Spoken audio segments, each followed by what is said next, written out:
ഇന്ന് നമ്മൾ കാണാൻ പോകുന്നത് കോഴിക്കോട് ബീച്ചാണ്. കോഴിക്കോട് ബീച്ച് കാണുക മാത്രമല്ല, അവിടുത്തെ കുറച്ച് ഫുഡ് ഐറ്റംസ് ടേസ്റ്റ് ചെയ്യും കൂടിയാണ്. അപ്പോൾ നമുക്ക് വീഡിയോയിലേക്ക് പോകാം.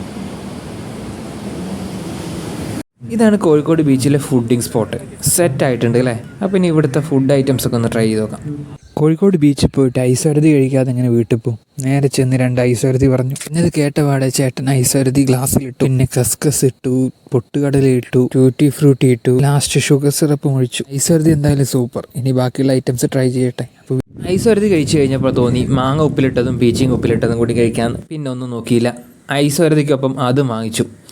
എന്തായാലും രണ്ടും സൂപ്പർ. എനിക്ക് കൂടുതൽ ഇഷ്ടപ്പെട്ടത് പീച്ചിങ് ഉപ്പിലിട്ടതാണ്. ഇത് നമ്മുടെ കോഴിക്കോട് ബീച്ചിൻ്റെ സൈഡിലുള്ള ഒരു വാളാണ്. അപ്പോൾ ഇതിൽ എന്തൊക്കെ എഴുതി വെച്ചിരിക്കുന്നുണ്ട്, എന്തൊക്കെയാണെന്ന് നമുക്ക് നോക്കാം. നിങ്ങൾ പ്രകൃതിയുടെ നിരീക്ഷണത്തിലാണ്.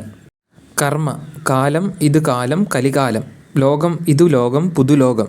എന്തായാലും സെറ്റായിട്ടുണ്ട്. ഇതാണ് കോഴിക്കോട് ബീച്ചിനടുത്തുള്ള ഹാർബർ. ബോട്ടുകളൊക്കെ ആയിട്ട് എന്തായാലും ഹാർബർ കളർഫുള്ളാണ്. ചുറ്റും കല്ലൊക്കെ ആയിട്ട് സെറ്റാണ്.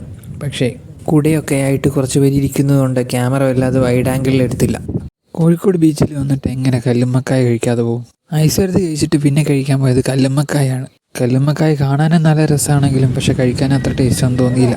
വീഡിയോ അപ്പോൾ അടുത്തതായിട്ട് നമുക്ക് ചില്ലി ഗോബി ട്രൈ ചെയ്യാമെന്ന് കരുതി. വേറെ ഐറ്റംസ് ഒക്കെ ഉണ്ട്, അപ്പോൾ അതൊക്കെ നമ്മൾ ട്രൈ ചെയ്തതാണ്. അപ്പോൾ അതുകൊണ്ട് ചില്ലി ഗോബി ട്രൈ ചെയ്യാമെന്ന് കരുതി. സംഗതി എന്തായാലും നൈസായിട്ടുണ്ട്, ഇഷ്ടപ്പെട്ടു. ചില്ലി ഗോബി കഴിച്ചപ്പോൾ കരുതി ഒരു മുട്ട വെച്ച് കൂടി കഴിക്കാമെന്ന്. അപ്പോൾ അതും തപ്പി ഞങ്ങൾ കുറേ നടന്ന് ലാസ്റ്റ് കോഴിക്കോട് ബീച്ചിൻ്റെ സ്റ്റേജിനടുത്ത് എത്തിയപ്പോൾ അതേ മുട്ട വെച്ച് ഇരിക്കുന്നു. അപ്പോൾ ഒന്ന് വാങ്ങിച്ച്. പക്ഷേ സാധനം വാങ്ങിച്ചിട്ട് കുറച്ച് കഴിഞ്ഞപ്പോഴേക്കും അവരതിലേക്ക് സോസോ അച്ചാറോ എന്തോ ഒഴിച്ചു. അതോടെ അതിൻ്റെ ടേസ്റ്റ് പോയി. ഇവിടെ കോഴിക്കോട് ബീച്ചിലെത്തിയിട്ട് കോഴിക്കോട് ബീച്ചിൽ നോക്കിയപ്പോൾ ഇഷ്ടംപോലെ ബദാമരങ്ങളാണ്.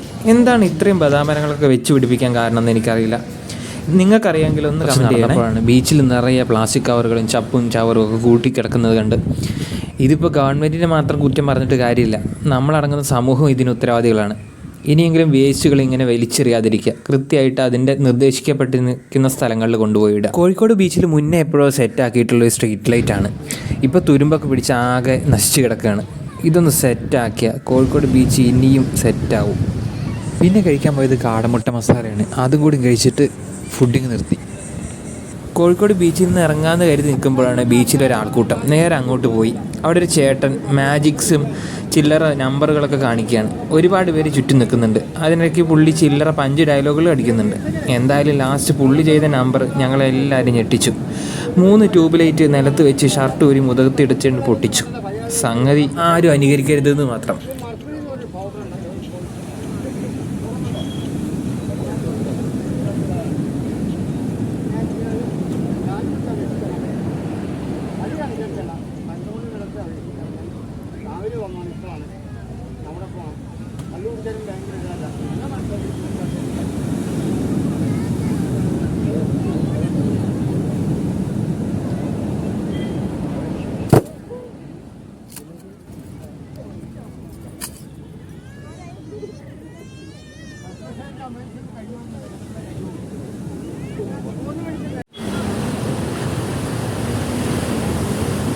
വീഡിയോ ഇഷ്ടമായെങ്കിൽ ലൈക്ക് ആൻഡ് സബ്സ്ക്രൈബ്.